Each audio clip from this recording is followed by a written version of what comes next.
Bienvenue, aujourd'hui on va se plonger dans deux phrases, deux enseignements tirés de la tradition islamique qui sont attribués au prophète Mahomet. Oui, et à première vue, ça ressemble à des conseils de vie, disons, assez simples. Mais on va voir que la profondeur est assez étonnante. Exactement. Elle parle de comment mener une vie qui a du sens, à la fois pour soi sur le plan spirituel et avec les autres. Et pour cette analyse, on s'appuie sur une conférence qui décortique vraiment ces enseignements, et bien sûr sur les textes originaux. Notre mission, c'est un peu de gratter la surface de ces paroles pour voir ce qui se cache derrière. La première, c'est une sorte de formule pour obtenir l'amour de Dieu et en même temps celui des gens. Et la seconde, c'est un principe éthique qui pourrait sembler évident, ne fait pas de mal. Mais on va voir que c'est beaucoup, beaucoup plus complexe que ça en a l'air. Et il faut quand même préciser, ce ne sont pas juste deux conseils pris au hasard comme ça. Ah non, pas du tout. Ils font partie d'une collection très très célèbre, les 40 hadiths de l'imam al-Nawawi, et on dit souvent que ce sont des piliers de la sagesse pratique en islam. Tout à fait. Ce sont des textes sur lesquels des générations de penseurs ont médité. Ils sont vraiment considérés comme des principes fondamentaux, moins des règles rigides que des boussoles pour orienter sa vie. Alors commençons. La première. L'histoire raconte qu'un homme vient voir le prophète et il lui pose une question que je trouve personnellement géniale dans sa simplicité. Ah oui, elle est excellente. Il ne demande pas une liste de choses à faire, il dit indique-moi une seule action qui, si je la fais, me fera gagner l'amour de Dieu et l'amour des gens. C'est un peu la question ultime du life hack, non? C'est exactement ça. Un seul effort pour un double résultat. Maximal. C'est d'une efficacité redoutable. Ça cherche à concilier le spirituel et le social, le salut dans l'au-delà et le bonheur sur Terre. Réussir sur les deux tableaux avec une seule clé. C'est brillant. Et la réponse est tout aussi directe, en deux temps. Fais preuve d'ascétisme envers ce monde et Dieu t'aimera. Fais preuve d'ascétisme envers ce que possèdent les gens et les gens t'aimeront. Voilà. Alors là, il faut qu'on s'arrête sur ce mot, ascétisme. En arabe, zuhd. Mhm. Honnêtement, quand j'entends ça, j'imagine tout de suite un moine sur une montagne, qui possède rien, qui mange du pain sec. C'est de ça qu'il s'agit? C'est la première réaction de tout le monde, et c'est une idée fausse très très tenace, que les sources s'efforcent de démontrer. Le zoud, ce n'est pas la pauvreté. Ah bon? Non. Il ne s'agit pas de rejeter les biens matériels ou les plaisirs licites que la vie peut offrir. Il y a une phrase très forte qui est citée pour illustrer ça. Que de pauvres avides et de riches ascètes. Ah, ça c'est puissant. Ça change complètement la perspective. Carrément. On peut donc être milliardaire et ascète. Ça semble paradoxal. En théorie, oui. Parce que l'ascétisme, le zourd, ce n'est pas une question de ce que tu as sur ton compte en banque, mais de ce qu'il y a dans ton cœur. C'est une attitude intérieure, un état d'esprit. D'accord. Alors si ce n'est pas être pauvre, c'est quoi exactement? Comment on le définit cet état d'esprit? Alors, l'analyse qu'on a consultée donne une définition très éclairante d'un sage des premiers temps de l'islam, Abu Muslim al-Khawlani. Pour lui, le véritable ascétisme, ça repose sur deux piliers. D'accord. Le premier, c'est d'avoir plus confiance en ce que Dieu détient qu'en ce que tu détiens toi-même. Ça, c'est vertigineux comme concept. Avoir plus confiance dans l'invisible que dans le concret, est-ce que je peux toucher? Ce que tu as dans les mains, oui, c'est exactement ça. C'est une confiance absolue. Et les textes donnent des exemples de ça? Oui, des exemples assez radicaux même. On y parle de sages qui se sentaient plus en paix quand leurs réserves de nourriture étaient vides. Vide. Oui, parce qu'à ce moment-là, leur dépendance envers Dieu était totale, sans l'illusion de contrôle que te donne la possession. L'imam Ahmed, une figure immense, aurait dit « Le jour le plus heureux de ma vie est celui où je me réveille sans rien posséder Hmm. Je dois avouer que ça heurte toutes mes intuitions modernes. ». Je comprends. Notre société est construite sur l'idée que la sécurité matérielle, l'épargne, la planification, c'est la base de la tranquillité d'esprit. L'idée de se sentir plus heureux quand on n'a rien est difficile à concevoir. C'est un renversement complet de perspective. L'idée, ce n'est pas de rechercher la pauvreté pour elle-même, mais de détacher son cœur de la possession. La tranquillité ne vient pas de ce que tu possèdes, mais de la confiance en la source de toute chose. C'est un lâcher-prise. D'accord. Et le deuxième pilier? Le deuxième pilier est tout aussi profond. Face à une épreuve, une perte, une calamité, il s'agit d'espérer plus la récompense divine pour sa patience que le retour de ce qu'on a perdu. C'est subtil ça. Très subtil. Oui, on fait ici la différence entre la patience, le sabre, et un niveau supérieur, le contentement, le rida. C'est-à-dire? On peut être patient tout en étant profondément triste, en pleurant ce qu'on a perdu et en souhaitant que ça ne soit jamais arrivé. Ça, c'est la patience. Mais le contentement, c'est accepter intérieurement que la volonté de Dieu est meilleure que nos propres désirs. Ah, d'accord. La patience, c'est supporter ce qu'on ne veut pas, hein, alors que le contentement, c'est l'accepter comme un bien. C'est ça. C'est un saut psychologique énorme. C'est se dire, âme, ce que Dieu a choisi pour moi est ultimement meilleur que ce que j'aurais voulu pour moi-même. D'accord. Alors, si on met ces deux piliers ensemble, la confiance totale et ce contentement face à la perte, comment est-ce que ça mène à la première promesse? Dieu t'aimera. Quel est le lien? Le lien devient assez logique. Cette attitude démontre une confiance absolue en Dieu, une orientation vers des valeurs qui dépassent le matériel. Pour le faire comprendre, il y a une image très crue qui est utilisée dans un autre hadith. Ah oui, Le prophète passe à côté d'un chevreau mort en décomposition.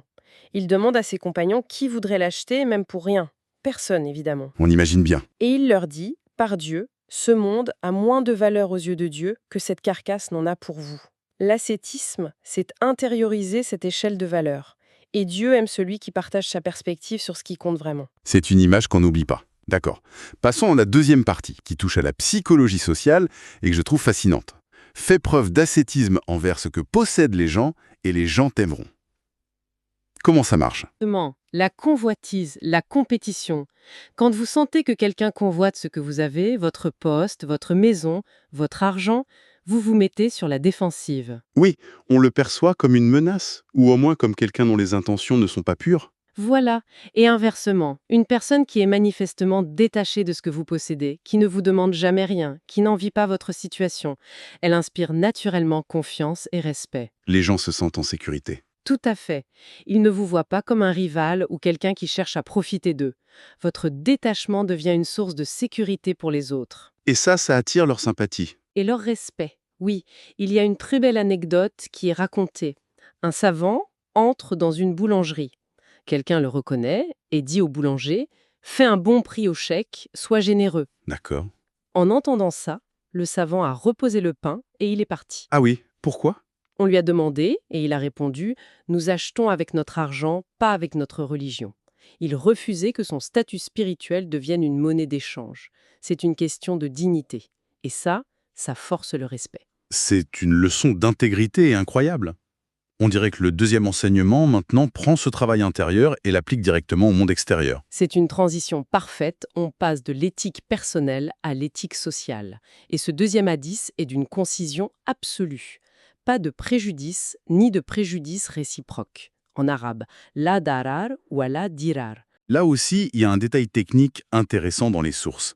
Apparemment, la chaîne de transmission de ce hadith est faible, mais il a été rapporté par tellement de voix différentes que les savants le considèrent authentique. C'est un peu... Comme une rumeur qui viendrait de plein de gens qui ne se connaissent pas. C'est ça. Au début, on doute, mais si 10 personnes différentes la rapportent, on finit par y croire. C'est une très bonne analogie. En critique des hadiths, c'est exactement ça.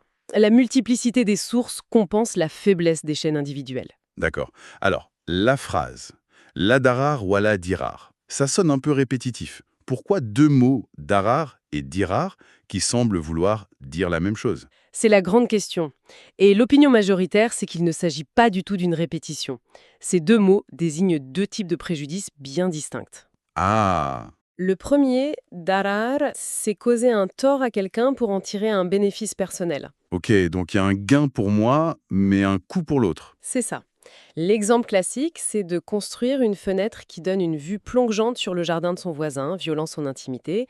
Mon bénéfice, plus de lumière, cause un préjudice au voisin. C'est du darar. Et le second, dirar, Alors, le dirar, c'est un cran au-dessus dans la malveillance. C'est causer un tort à autrui sans en tirer le moindre bénéfice pour soi-même. d'accord. C'est le préjudice par pure méchanceté, par vengeance. L'exemple, ce serait de crever les pneus de la voiture de son voisin juste parce qu'il nous a énervés. Il n'y a aucun gain personnel. C'est le mal pour le mal. Cette distinction est vraiment éclairante. On passe de l'égoïsme qui a des conséquences à la malveillance pure. Ça ressemble moins à un conseil de vie et plus à un principe de droit, en fait. Et c'est là que cette petite phrase prend une dimension immense. Ce n'est pas juste un conseil, c'est l'une des 5 grandes maximes du droit islamique. Carrément. Oui, Elle passe du statut de recommandation morale à celui de pilier fondamental de tout le système juridique. Donc ce n'est pas juste une belle idée, c'est un outil utilisé par les juges. Ouais. Dans quel domaine ça s'applique? Partout. Contrats commerciaux, droit de la famille, héritage, relations de voisinage. Toute action ou contrat qui entraîne un préjudice injustifié est, en principe, illicite. Ah oui, quand même. Les textes citent des exemples du Coran.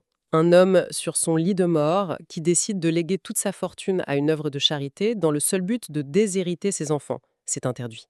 Parce que l'intention est de nuire. Exactement, c'est du dirar. Ou un mari qui refuse de divorcer mais qui délaisse sa femme, la laissant dans un vide juridique et émotionnel juste pour la faire souffrir. C'est explicitement condamné. Donc cette petite phrase est en fait le fondement d'un système de protection des individus contre l'abus. Absolument. Le message de fond, c'est une condamnation de l'égoïsme forcené et une promotion d'une conscience collective. Ce principe nous force à nous demander avant d'agir quel sera l'impact sur les autres. C'est l'idée que ma liberté s'arrête là où commence le bien-être d'autrui. C'est fascinant. Pour résumer, on a exploré 2 enseignements qui forment un programme presque complet. Le premier nous dit que la clé, c'est un travail intérieur. Oui, le véritable ascétisme, qui est une attitude de confiance et de détachement du cœur, pas du portefeuille. Et qui nous apporte l'amour divin et le respect des autres. Et le second, Le second prend ça et l'extériorise en une règle d'or pour la vie en société. N'aie pas de préjudice, qu'il soit causé par égoïsme ou par pure malveillance. et cette règle devient le fondement d'un système juridique et éthique. C'est incroyablement riche. Tout à fait. Et pour laisser une dernière pensée à méditer, les textes expliquent que ne pas désirer ce que les autres possèdent nous attire leur confiance. Mhm. Et ça soulève une question très actuelle. Dans notre monde, dominé par la consommation, la comparaison constante sur les réseaux sociaux, qui sont en fait un moteur géant pour nous faire désirer ce que les autres ont. Ou prétendent avoir. Exactement. Comment peut-on concrètement cultiver cet ascétisme intérieur? Pas comme un rejet du monde, mais comme un chemin conscient vers plus de paix intérieure et des relations humaines plus saines, plus authentiques. Qu'est-ce que ça voudrait dire au quotidien de se détacher vraiment de ce que possèdent les autres?